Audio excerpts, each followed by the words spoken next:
Hello friends, എല്ലാവർക്കും പുതിയൊരു വീഡിയോയിലേക്ക് സ്വാഗതം. ഇന്ന് സദ്യ സ്റ്റൈൽ പൊട്ടാറ്റോ ഇസ്റ്റു ആണ് ഉണ്ടാക്കുന്നത്. അപ്പോൾ ഇത് നല്ല ടേസ്റ്റിൽ നമുക്ക് എങ്ങനെയാണ് ഉണ്ടാക്കുന്നതെന്ന് നോക്കാം.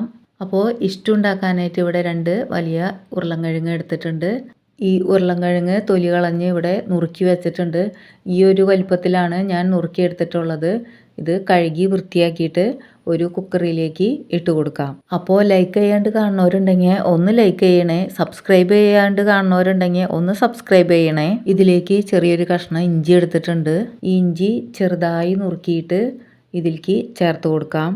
പിന്നെ വേണ്ടത് ഒരു സവാളയുടെ പകുതി എടുത്തിട്ടുണ്ട്. ഈ സവാള ചെറുതായി കനം കുറച്ച് അരിഞ്ഞിട്ട് ഇതിലേക്ക് ചേർത്ത് കൊടുക്കുന്നുണ്ട്. പിന്നെ ഇതിലേക്ക് ലേശം അടിയിൽ പിടിക്കാണ്ടിരിക്കാൻ വെള്ളം ചേർത്ത് കൊടുത്തിട്ടുണ്ട്. പിന്നെ 1/4 ടീസ്പൂൺ ഉപ്പും കൂടിയും ചേർത്തിട്ട് ഇത് കുക്കർ അടച്ചിട്ട് അടുപ്പിലേക്ക് വെച്ച് കൊടുത്ത് ഇത് വേവിച്ചെടുക്കാം. ഇപ്പോൾ ഇത് വെന്ത് കിട്ടിയിട്ടുണ്ട്. ഇനി ഇത് ഒരു ചട്ടിയിലേക്ക് ഞാൻ മാറ്റി കൊടുക്കുന്നുണ്ട്. ഞാനിവിടെ ഒരു ചട്ടി അടുപ്പിലേക്ക് വെച്ച് കൊടുത്തിട്ടുണ്ട്. ആ ചട്ടിയിലേക്ക് ഉരുളൻകിഴങ്ങ് വേവിച്ചത് ഇതിലേക്ക് ചേർത്ത് കൊടുക്കാം. ഇതിലേക്ക് 2 വലിയ പച്ചമുളക് ഞാൻ എടുത്തിട്ടുണ്ട്. അത് നീളത്തിൽ അരിഞ്ഞിട്ട് ചേർത്ത് കൊടുക്കാം. ഈ ഉരുളൻകിഴങ്ങ് വേവിച്ചപ്പോൾ ഇതിൽ ലേശം വെള്ളം ഉണ്ടായിരുന്നു. ആ വെള്ളം വറ്റിച്ചെടുക്കണം. ഇനി ഇത് നന്നായി ഒന്ന് ഇളക്കി കൊടുക്കാം. ഈ ഉരുളൻകിഴങ്ങിലുണ്ടായിരുന്ന വെള്ളമെല്ലാം വറ്റി വന്നിട്ടുണ്ട്. ഇനി ഇത് ചെറുതായിട്ടൊന്ന് ഉടച്ചു കൊടുക്കുന്നുണ്ട്. ഉരുളക്കിഴങ്ങ് ചെറുതായിട്ടൊന്ന് ഉടച്ചിട്ടുണ്ട്. ഉരുളക്കിഴങ്ങ് ഇതേപോലെ ഒന്ന് ചെറുതായി ഉടച്ചു കൊടുത്തിട്ടുണ്ടെങ്കിൽ ഈ കറി നല്ല തിക്കായിട്ട് വരും. ഇനി ഇതിലേക്ക് 2ാം തേങ്ങാപ്പാലാണ് ചേർത്ത് കൊടുത്തിട്ടുള്ളത്. അത് 3/4 ഗ്ലാസ്സിന് താഴെയായിട്ട് ചേർത്ത് കൊടുക്കാം. 2ാം തേങ്ങാപ്പാൽ ചേർത്തിട്ട് ഇത് നന്നായി ഒന്ന് ഇളക്കി മിക്സാക്കിയിട്ട് എടുക്കാം. ഇപ്പോൾ നന്നായി മിക്സാക്കി എടുത്തിട്ടുണ്ട്. ഇനി ഇത് തിളച്ച് വരട്ടെ.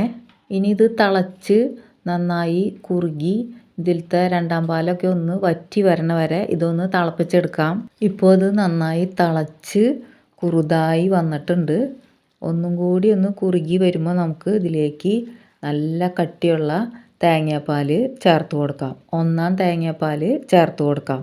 അപ്പോൾ ഇതിൽ ഒരു 1/4 ഗ്ലാസ് 1ാം തേങ്ങാപ്പാൽ ചേർത്ത് കൊടുത്തിട്ടുണ്ട്. ഈ സമയത്ത് ഉപ്പ് നോക്കിയിട്ട് ഇതിൽ ഉപ്പ് പോരാന്നുണ്ടെങ്കിൽ കുറച്ച് ഉപ്പും കൂടിയും ചേർത്ത് കൊടുക്കാം. അപ്പോൾ ഞാനിവിടെ ഒരു ലേശം ഉപ്പും കൂടിയും ചേർത്ത് കൊടുത്തിട്ടുണ്ട്. നന്നായി എന്നിട്ട് ഇതൊന്ന് മിക്സ് ആക്കിയിട്ട് എടുക്കാം. ഇനി ഇത് നമുക്ക് ഫ്ലെയിമൊക്കെ ഓഫ് ചെയ്ത് വെക്കണം. ഇനി ഇത് തിളപ്പിക്കേണ്ട ആവശ്യമില്ല. ഇനി ഇതിലേക്ക് ഒരു തണ്ട് കറിവേപ്പില എടുത്തിട്ട് കൈ കൊണ്ട് തന്നെ ഒന്ന് തിരുമ്മി ഇതിൽ ഇട്ട് കൊടുക്കാം. ഇനി ഇതിലേക്ക് ചേർത്ത് കൊടുക്കുന്നത് വെളിച്ചെണ്ണയാണ്. 1-2 ടീസ്പൂൺ വെളിച്ചെണ്ണ ഇതിൻ്റെ മുകളിലേക്ക് ഒന്ന് ആക്കിയിട്ട് ടീസ്പൂൺ കൊണ്ട് തന്നെ ഒന്ന് എല്ലാ ഭാഗത്തേക്കും ആക്കിയിട്ട് നമുക്ക് 5 മിനിറ്റ് ഇതൊന്ന് അടച്ച് വയ്ക്കാം. ഞാനിവിടെ ഇത് ഒരു മൂടി എടുത്തിട്ട് ഇത് അടച്ച് വെക്കുന്നുണ്ട്. 5 മിനിറ്റിന് ശേഷം നമുക്ക് തുറന്ന് നോക്കാം. ഇപ്പം നല്ലൊരു മണമാണ് വരുന്നത്. വെളിച്ചെണ്ണയുടെയും കറിവേപ്പിലയുടെയും എല്ലാം നല്ലൊരു മണമാണ് വരുന്നത്. ഇനി ഇതൊന്നും കൂടി തിക്കായിട്ട് വരും ചൂടാറുമ്പോൾ. ഇപ്പോൾ ചൂടൊക്കെ ആറി വന്നിട്ടുണ്ട്. ഇപ്പോൾ ഇത് ചൂടൊക്കെ ആറി നല്ല തിക്കായിട്ട് വന്നിട്ടുണ്ട്. നല്ല ടേസ്റ്റുള്ള കറിയാണ് ഇത്. അപ്പത്തിൻ്റെ കൂടെ ആയാലും ചോറിൻ്റെ കൂടെയെല്ലാം നമുക്ക് കഴിക്കാൻ വളരെ നല്ലതാണ്.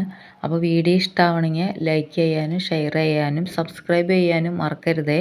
അപ്പോൾ അടുത്ത വീഡിയോയുമായി വീണ്ടും കാണാം. Thank you for watching.